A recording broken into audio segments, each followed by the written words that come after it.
This is Reverend Thomas Johnson doing a little more of an update of historic Lawrenceville. This is the old Gwinnett Daily News office, and this is the way it looked 50 years ago. Nothing has changed. You can see it's on. You can see going up North Clayton Street. You can see the tower of the First Baptist Church in the distance there, the bell steeple. All these houses are changed. None have been torn down.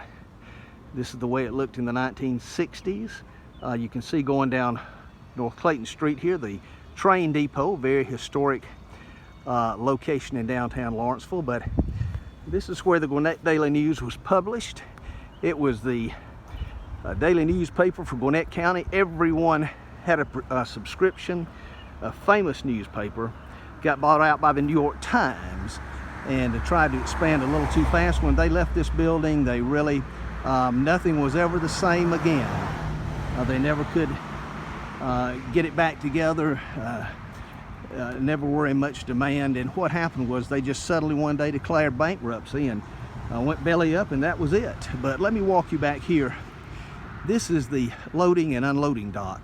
This is where the news paper carriers would line up in this parking lot every morning, 7 days a week, to pick up the newspapers that they were going to throw out at the different homes in Gwinnett County and deliver. And that's where the papers were loaded up on the cars, the individual cars and trucks.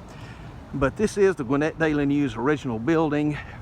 Back then, Gaynor Bryan was the editor. Earl Simpson was the sports editor.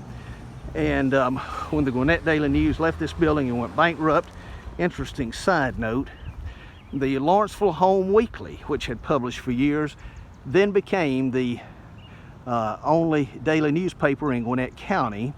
The editor back then was Bruce Steele, did a great job, and his son David Steele is now mayor of Lawrenceville. The old Gwinnett Daily News building as it looked in the 1950s and 60s.